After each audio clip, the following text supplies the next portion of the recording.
네, 오늘 하루도 말씀을 듣기 위해 오신 우리 늘찬양 성도님들을 예수님의 이름으로 사랑하고 축복합니다. 날이 조금씩 감사하게도 풀리고 있는 것 같아요.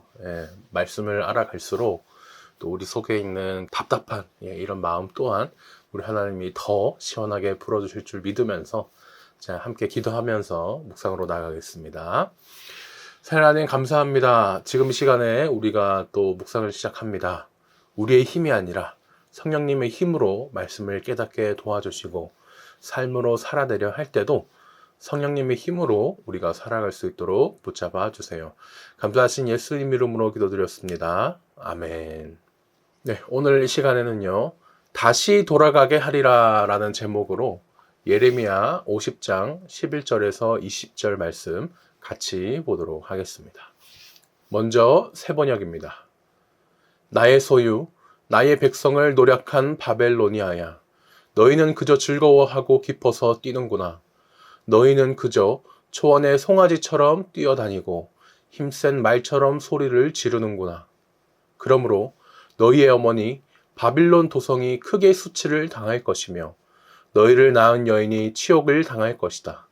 보아라, 이제 바빌로니아는 온 세상에서 가장 뒤떨어진 나라, 메마르고 황량한 사막이 될 것이다. 나 주의 분노 때문에 바빌론 도성은 아무도 살 수 없는 땅이 되고 온 나라가 황무지로 뒤바뀔 것이다. 그러면 그곳을 지나는 사람마다 그곳에 내린 모든 재앙을 보고 놀라며 조롱할 것이다. 활을 당기는 모든 사람들아, 너희는 바빌론 도성을 애워싸고 진을 쳐라. 그 도성에 활을 쏘아라.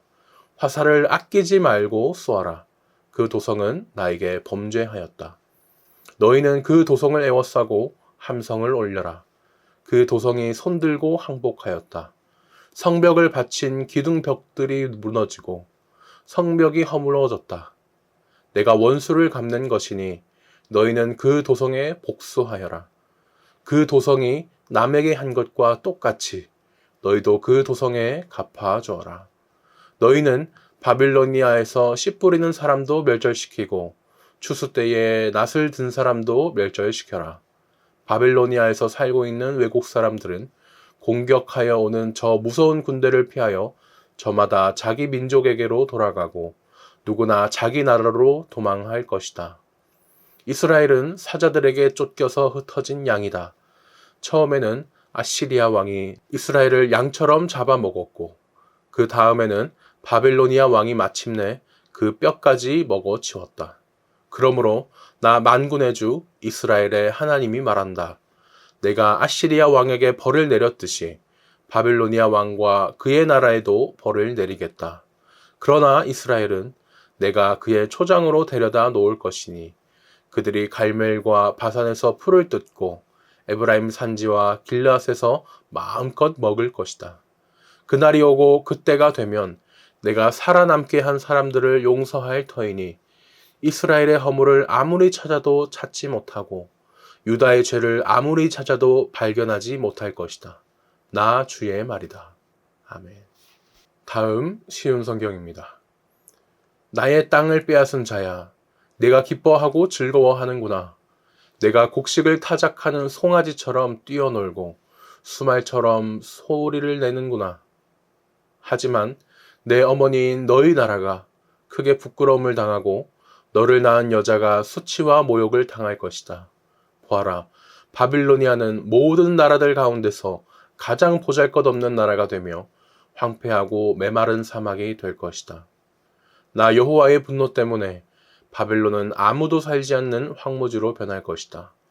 바빌론을 지나는 사람마다 놀라며 그 망한 모습을 보고 머리를 흔들 것이다. 활을 가진 모든 군인들아, 바빌론을 향해 사방에 진을 치며 화살을 아끼지 말고 활을 쏘아라.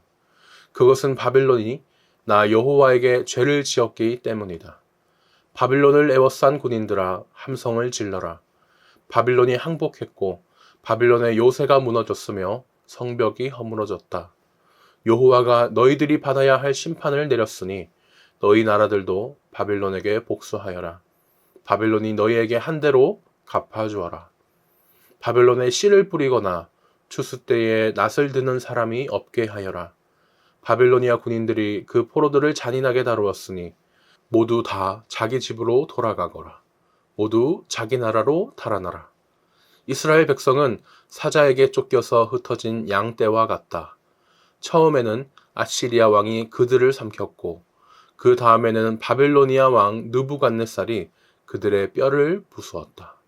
그러므로 만군의 여호와 이스라엘의 하나님이 이렇게 말한다.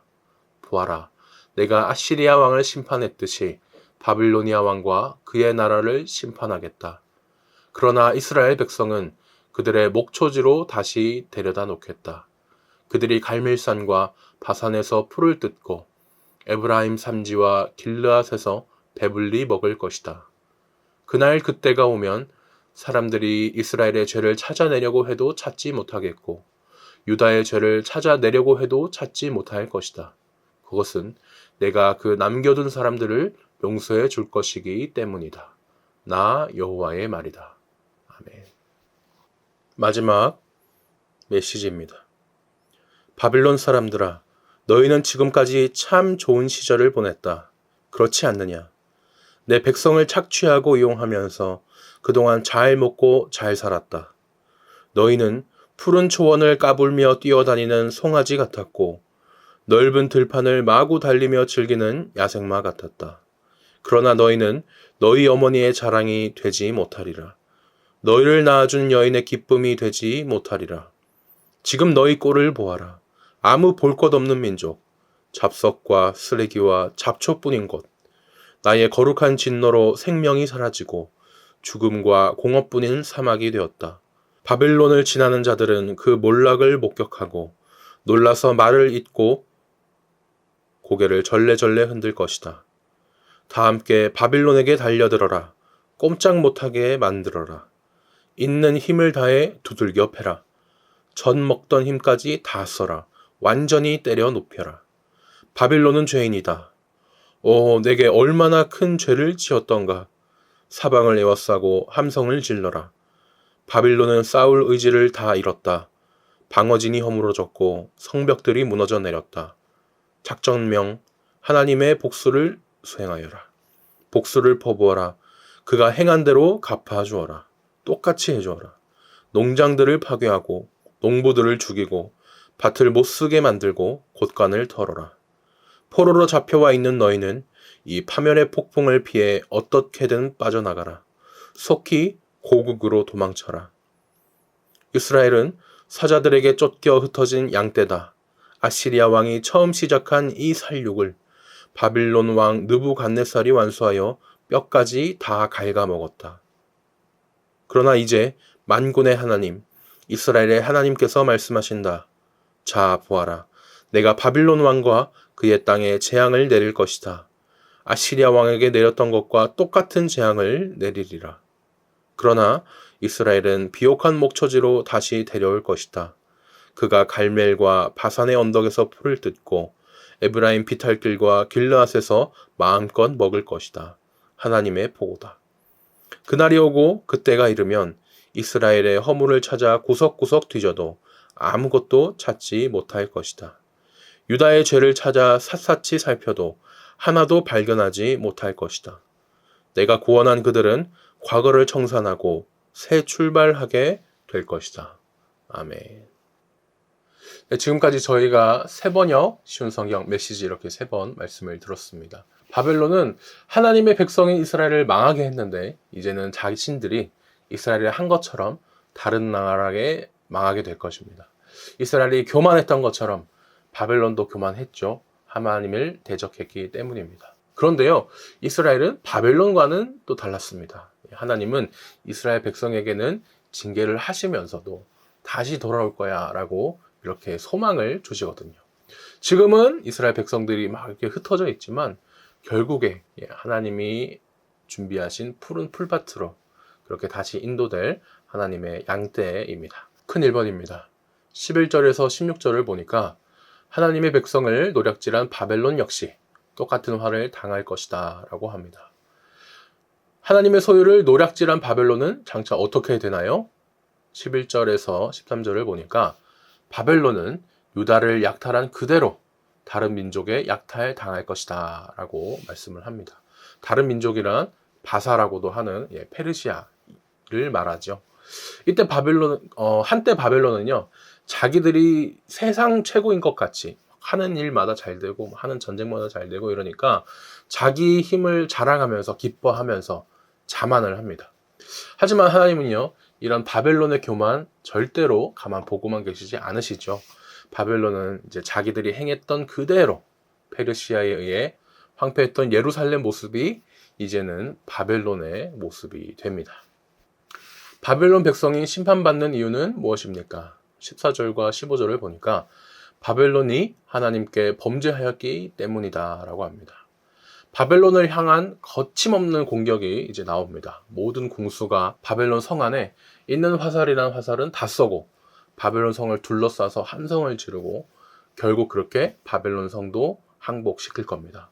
겉으로 보기에는요, 세월이 흘러서 바벨론이 이제 힘이 다 빠졌구나, 힘이 약해져서 이렇게 망하게 됐구나 생각하지만 아니죠. 사실은 우리 하나님께서 이 바벨론을 심판하신 것입니다. 바벨론이 이제 무슨 그럼 죄를 지었습니까 생각할 수 있는데요. 11절에 이제 그 내용이 나옵니다. 바벨론 자기들도 결국에는 하나님이 쓰시는 그런 심판의 도구에 불과했는데 내가 심판한 거야 하면서 자기가 이렇게 막 하나님 자리에서 막 심판하는 거라고 이렇게 착각했던, 다른 민족을 짓밟고 승리에 취해 교만했던 그 죄를 지었기 때문이었습니다. 큰 이번입니다. 17절에서 20절을 보니까 이스라엘은 다시 푸른 풀밭으로 돌아올 것입니다. 이스라엘은 역사 속에서 무엇과 같은 신세였나요? 17절을 보니까 이스라엘은 흩어진 양과 같아서 사자들의 짓밟히고 쫓기는 처지였습니다. 이스라엘의 꼴이요, 딱 사자들에게 쫓겨 도망다니는 양과 같은 모습이다 이렇게 얘기를 하시죠. 만약 우리 한국 사람들에게는 호랑이에게 쫓겨다니는 그런 닭을 생각하면 이 느낌이 더 와닿지 않을까 생각합니다. 참 이게 뭐 어떻게 감히 대적할 수 있는 상대가 아니기 때문에 또 참 처참하죠. 이 사자들은요, 북왕국 이스라엘을 망하게 한 아수르, 그리고 남왕국 유다를 망하게 한 바벨론, 이것을 상징합니다. 아수르와 바벨론은 어땠습니까? 무자비하게 하나님 백성들의 나라, 남왕국, 북왕국 모두 다 쳐들어와가지고 목숨까지 뺏어가기도 했습니다. 어쩌다가 이 하나님의 백성이 이제 이렇게 됐나 싶은데 이제 모든 원인은 하나님의 품을 떠났기 때문이었죠. 가장 높은 지도자부터 또 일반 백성까지 전부 다 하나같이 하나님을 떠나서 우상을 섬기고 자기 살고 싶은 대로 살고 자기 믿고 싶은 대로 믿고 하다 보니까 하나님께서 강대국을 사랑의 매로 쓰셔가지고 이스라엘을 징계하셨습니다. 참된 목자이신 하나님을 떠나는 순간 그 하나님의 보호는 받을 수 없다는 것 저희가 또 느낄 수 있죠. 2번입니다. 하나님은 자기 백성을 괴롭힌 민족에게 어떻게 보응하십니까? 18절을 보니까 자기 백성을 괴롭힌 아수르와 바벨론을 징벌하신다라고 합니다. 전에는요, 하나님이 바벨론을 쓰셔서 아수르를 망하게 하셨는데 이제는 하나님이 페르시아를 쓰셔서 아수르를 망하게 했던 그 바벨론을 망하게 하십니다. 아수르도 바벨론도 결국에는 하나님 심판에 사용되는 도구일 뿐인데 전부 다 자기가 하나님이 되어서 내가 심판하는 거야 착각하면서 교만하게 행동했기 때문이었죠. 하나님은요, 이 때로는 세상 권력을 통해서 이렇게 하나님 백성을 제발 좀 정신 차리고 돌아와 이렇게 하시지만 그 세상 권력이 또 너무 부패하고 교만할 때는 그 세상 권력을 아예 뿌리채 뽑아버리시는 이런 모습을 저희가 또 볼 수 있습니다. 3번입니다. 하나님은 이스라엘을 향해 궁극적으로 어떤 계획을 갖고 계십니까? 19절과 20절을 보니까 이스라엘을 다시 갈멜과 바산의 푸른 풀밭으로 돌아오게 할 것이다. 또한 그곳에서 용서받고 하나님의 언약 백성으로 살게 될 것이다 라고 말씀합니다. 바벨론이 죽는 길이 이스라엘이 사는 길입니다. 하나님은요, 이 바벨론을 멸망시키고 그곳에 포로로 붙잡혀 있는 남왕국 유다 백성을 구원하십니다. 이제 그 남왕국 백성이 다시 이스라엘 땅으로 돌아오고 자유와 생명과 평화, 그런 풍요를 누리게 되겠죠. 근데 몸만 자유로워진 게 아닙니다. 다시 모여서 예배 드릴 거고 회개하면서 죄로부터 이렇게 용서를 받으니까 영적으로도 자유롭게 되겠죠. 정말 몸뿐만 아니라 영까지 이렇게 완전히 회복된 백성들은요, 더 이상 포로가 아닙니다. 언약 백성의 신분으로 회복이 되었기 때문에 새로운 출발을 또 하게 되죠. 나눔 2번입니다. 이스라엘은 비록 죄를 범하여 다른 민족에게 쫓기는 신세지만 하나님이 보시기에는요, 여전히 그 소중한 양이었습니다. 우리가 불순종해서 주님을 떠날 때도 우리 주님은 여전히 우리를 포기하지 않으시죠. 목자이신 하나님이 양처럼 방황하는 나를 돌보시고 지켜주셨던 적이 있는지, 그때가 언제였나 생각해 보면 좋겠습니다. 또 나눔 3번입니다. 하나님은 흩어진 양을 다시 푸른 풀밭으로 인도하시고 풀밭에 돌아온 양들의 잘못을 용서해 주시죠. 하나님이 인도하시는 푸른 풀밭으로 가기 위해 돌이켜야 할 점이 있다면 무엇일까 생각해 보면 좋겠습니다. 마지막 기도 제목 나눔입니다. 나의 삶에 있어서는요, 하나님 앞에서 나를 자랑하며 우쭐거리는 그런 죄를 짓지 않게 해달라고 기도해 주시고, 그 다음에 우리 교회, 우리 늘찬양 교회를 위해서는 죄악에서 돌이켜 주님이 인도하는 곳으로 가게 해주세요 라고 함께 기도해 주셨으면 좋겠습니다. 오늘 묵상은 여기까지입니다. 말씀을 통해 우리의 답답한 마음이 또 시원하게 풀어졌기를 소망하면서 주님 부활하신 기쁜 주일날 뵙겠습니다.